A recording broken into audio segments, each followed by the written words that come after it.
Hey everybody, Ethan here, and you're on my side of the room. Today is going to be a little fun experiment.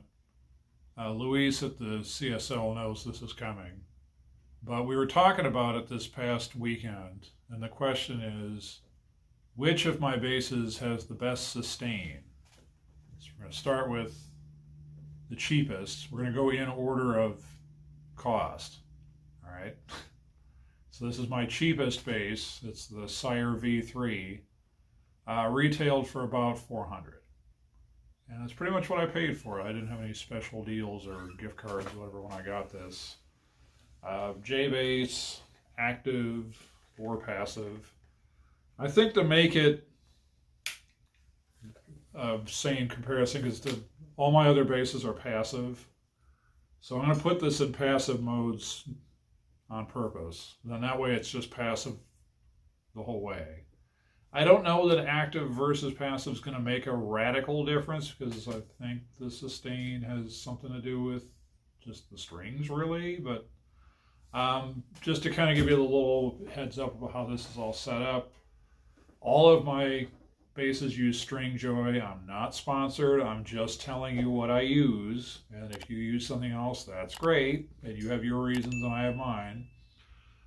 These are lighter gauge strings in that these go from 40 on the G string down to 100 on the E. I don't know what the middle two strings come in at, but let's just focus on the G being 40 and the E being 100. The nut on this doesn't seem to be cut for much else. So even the 105, it just seemed a bit like it was not really sitting in the nut so much as it was kind of sitting on it. And I thought, well, let me try it. And plus, different feel, I suppose. So to be fair, my other basses use 45 to 105. So there's that. In fact, the boxes are over my shoulder right now for the most recent restringing of the other basses. But let's give it a try. Here's what I'm going to do, because I don't know how sensitive things are going to be as far as what gets picked up. And as it trails off, we're just going to reach a point where it's like, well, you'll just take my word for it as to whether or not it's sustaining or not, or you can plug in the oscilloscope or something. I don't know. But what I'll do is I'm going to just, I'll mute these three strings and just pluck the open E. And then I will signal like this or something to say that it stopped. So that I know, okay, we know when I start the pluck, and then we know when I stopped hearing it. Now that's the other thing, is that it's my hearing. So for all we know, it's still sustaining, but for practical intents and purposes, because if it's getting to dog hearing anywhere, it's like, well, then the audience is going to really hear that unless you're playing for dogs. So let's start. I'm going to get situated here and get everything all plugged in. And let's check out the sustain on the Sire V3. Before I plug in and can't talk on the thing anymore. I'm just going direct bass to the Momix to the phone. I'm not using any amp, I'm not using any effects. It's just the bass straight into the phone by way of the Momix. So there's that. Just want to make it clear there's no shenanigans here.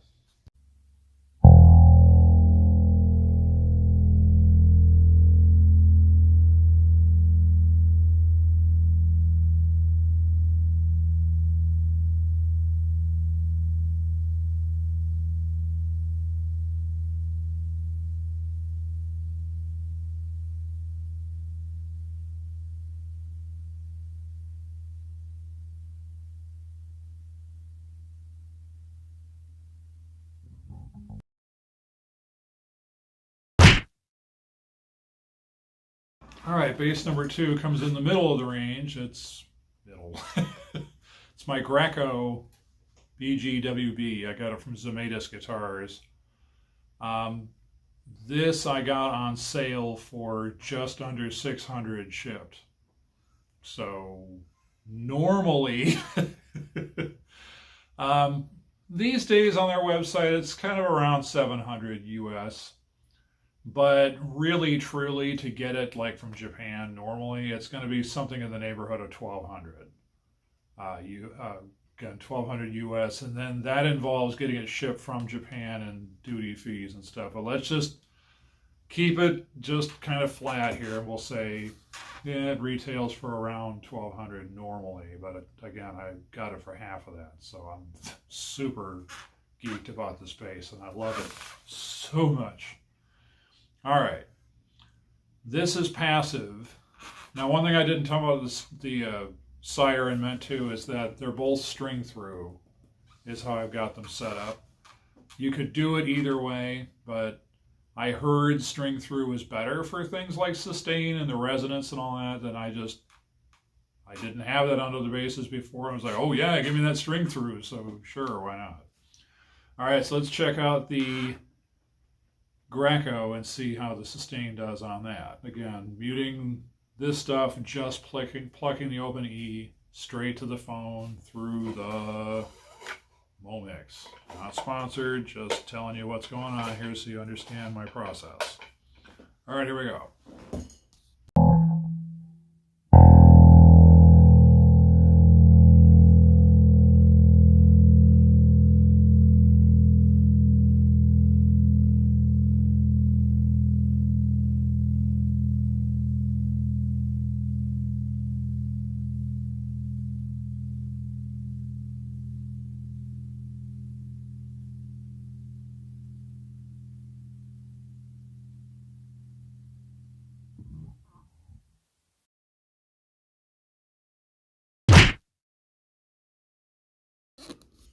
Okay, last up, the Zemaitis. It's the C22MF. Don't ask what MF stands for. This is my most expensive bass. This is financed. This is freshly being paid for. So my cost is going to be, after financing, about $1,400. If I could have pulled it off to do 3 months, no interest, it would have been $1,200. I don't know through a firm, not sponsored, just telling you what I did. Through a firm, I don't know if it's like if you do 1 year, if magically you throw like all your money you ever had in your life at it and then do hit the 3 month mark, do they say, oh, well, kidding about that interest stuff? Or if they are like, well, thanks for the money faster. I don't anticipate it's going to be paid off in any 3 months. That's why I did a year, but I don't want to have it take a year either. Well established, this is a gorgeous bass. It takes some getting used to, especially this metal etched front. It's kind of like playing a dobro in a way, or it's very piano-y in that the slapback from the metal changes the tone in ways that my other basses don't do. And that could be a good thing or it could be a bad thing, depending on what you're doing. This is also kind of a C-shaped neck, more so than my other basses are. The other ones are a little more, I don't know what, rounded, I guess, or like this is rounded because it's more, again, C-shaped. But it's more like that. It's like it's just, you know what I mean.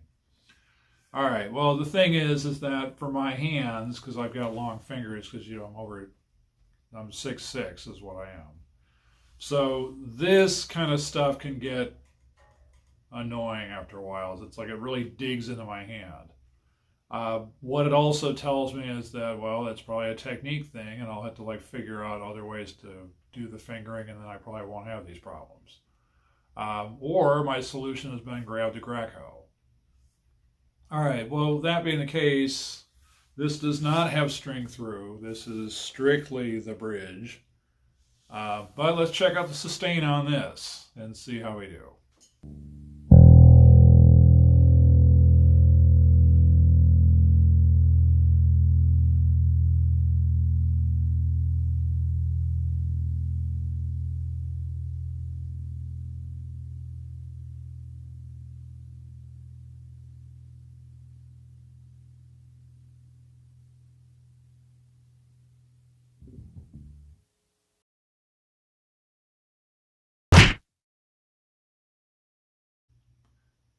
Okay, well, that did not turn out as I thought it would.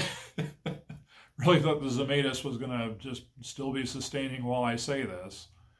It would be if I was going through the amp, but I'm not.